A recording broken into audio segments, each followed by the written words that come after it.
In our busy lives that we lead, it's no secret that the number of applications that employees have to navigate daily is growing.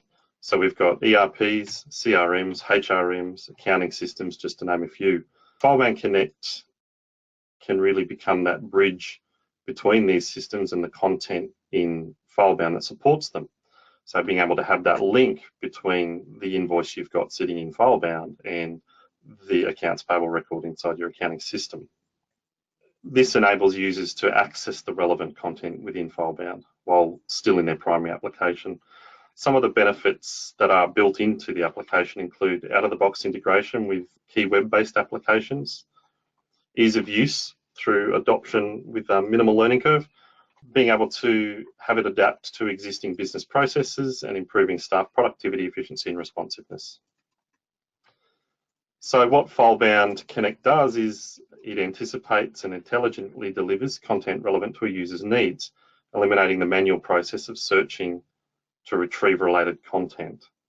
Going back to my AP example, being in an accounts payable system or an ERP looking at an invoice and having to open up FileBound, go search for the invoice, it does that for you. Connect can also be configured to provide notifications when users receive workflow assignments. So not unlike you get your little email notifications on the bottom right-hand corner of your Windows application. Additionally, it makes it very simple to add documents to files by drag and drop outside of FileBound. What I'll do firstly is open up FileBound Connect. So you can see here, for those on the technical side on the presentation, if I click on Configure after I've installed FileBound Connect, we just need to point it to the URL of FileBound, and we test that obviously to make sure that it is going to work, and then give it a username and password. So I should mention now, whatever username and password is entered in at this point has those same privileges as if the user had logged into FileBound directly through the web. What I'm going to do here is open up the accounts payable project I've got here, and then come down here and search for a vendor. So kind of like you would do in FileBound, where you go in and run a search. Now, if I go find, it'll go off and be searching my FileBound, and it's come back and found 2 invoices from this vendor. And if I double click one of those and then click on view, it'll actually open that up in FileBound for me directly. So I'm now looking at my the invoice that I searched for via Connect there.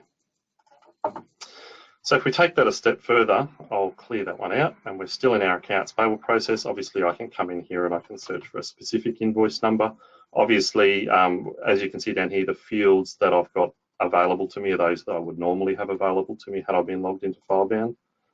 If I click on Find, I've got one invoice that it's found, so now I can view that, and once again it'll open up FileBound. I'm looking directly at my invoice that I wanted to find.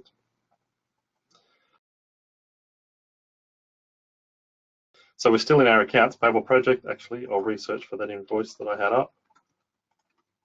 And a lot of you are probably used to adding information via drag and drop.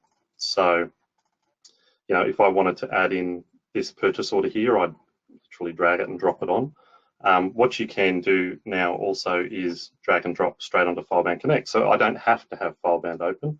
I can say that I want this to go into the purchase order tab, and then save, and then it's in there. So just to prove the point, if I refresh this page here, there's my purchase order that I've just dragged into Connect, has now appeared over here in FileBound. Change gears slightly, and we'll go into HR. That's one of the HR employees project. If I go and search for Roy, we've got Roy Orbison here. So if I view that record, we'll see all we've got in here is a super choice form. Obviously, this is all very just demonstration specific. What I've got to show you now is an email. So I have a tax file declaration form here in Outlook. If I grab that and drag it over here and let go, it'll pop up and say, what do you want to do? What I want to do is store the email and contents and the attachments. I can then, as separate documents, I can then come down here and specify where I want them to go. So let's leave that one in correspondence, tax file declaration form. Pretty sure I've got a tax documents, yep. So now if I click save, it'll actually go and upload those into FileBound. So if I come back over to my employee record, now I've got that email, there it is right there, and there's the tax file declaration form. So once again, without having to open up FileBound, I can get information very easily, whether it be a file in a folder or whether it be an email and or an attachment. So I could have just pulled that tax file declaration form off the email if I wanted to, and store it straight into FileBound. The next thing I'll show you is the FileBound Printer. So this is a part of FileBound Connect that gets installed, obviously, when you install Connect. So I've still got Roy's employee file open here.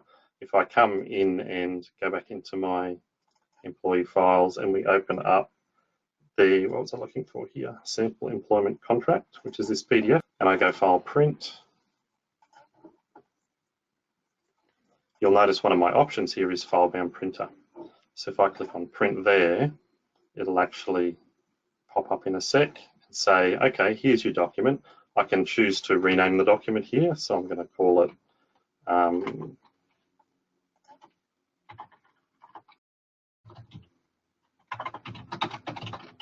employment contract. I can choose a divider to put it into, so we'll pop it into contract, and now I click save. And so it's taking my PDF and then, in inverted commas, printing that into FileBound. So once again, I'll refresh on my file here and we should see a new divider pop up, contract, and there's my employment contract.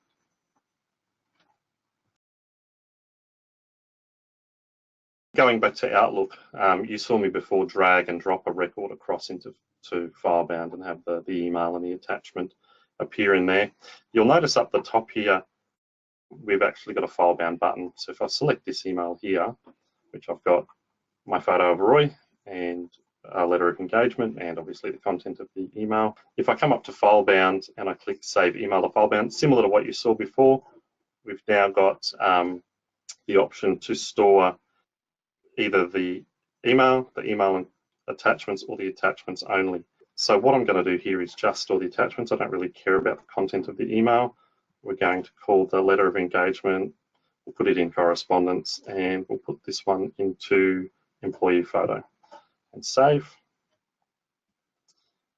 And so, yeah, didn't drag and drop at that time. I used the built-in FileBound button within Outlook itself. So you can see here my employee file is building out. There's the letter of engagement, there's my photo. I want to shift gears slightly now, and I'm going to open up, this is an Access database that I've just set up specifically for this purpose. Now you'll notice here I'm looking at Bob Dylan's record. If I come over and click in the employee file, FileBound Connect has actually run an automatic search on that. So you can see now we're looking at Bob Dylan's file over here, and if we go and change that to Freddie Mercury, you'll see this has changed, and now I'm looking at Freddie Mercury's information. So importantly, if I click on Roy Orbison and it goes and searches for Roy, well, you'll notice up the top here now we've got a contract, I've got 2 bits correspondence, there's the photo. So I can click on view, and like you saw before, it would open up and I'd be looking at the file and be able to come down and look at the document that I want to look at. What I'm demonstrating here is the ability to be inside an application. FileBound Connect, I could actually minimize that, and then we'll go and search for Angus Young, and we'll click on the employee ID, and you'll notice down here it's popped up and said, hey, I found 2 documents for Angus Young. And so as I'm running searches, if I minimize that and we'll just open Roy Orbison up again, there's my notification hiding there. And if I run another one, so as I'm running or working through my application, my line of business system, FileBound's automatically running searches in the background, and okay, I want to have a look at these documents. I've got Freddie's file up and I can go and have a look at what needs to be looked at. So if you think about your line of business systems and the potential toing and froing that you have, I'm sure you can see that that could certainly increase efficiency, especially when now, assuming this was a HRM, I'm in my platform, I look up Freddie's file, I need to add a document in, it's already run a search for me. I can grab the doc and drag and drop, and it goes into FileBound. It starts to speed up various processes. The next thing I'd like to show you is along the same vein, however, it's using a web-based application. So here I'm in Xero. I come into my bills down here and I click on an invoice. Invoice opens up and it's gone and run a search in FileBound and found me my invoice. So I can click view if I needed to view the invoice, and there's the invoice. I also have a search running on purchase orders here. So if we come down and I choose number 3, I know this one's got multiple invoices on it. So once it runs its search there's my multiple invoices. So what I've done here in Xero is I've opened up a purchase order, but in FileBound there are, like that purchase order split across multiple invoices. So FileBound Connect's already run the search on the purchase order number and come back and said, oh, you've got these 2 invoices that are against this purchase order. I can see over here straight away, one's been approved, that one's my new invoice. Okay, that's the one I want to open up. And we'll go view, and I've got my invoice that is, as you can see over here on the right, currently in workflow. So I can then go and action that if that's what my task was. So just to recap, we've got access. So we've run searches of a client-based application. We've also run searches off a web-based application. The kicker is that we've got a tool in the background running searches while we're going through our day, performing our tasks, looking up purchase orders in Xero or Mile, whatever the application is, and then having it going, oh, I found this, okay, I want to look at that, and then and you go and obviously look at the information, and if you need to open a document, you can go and open up the file and go and view that document.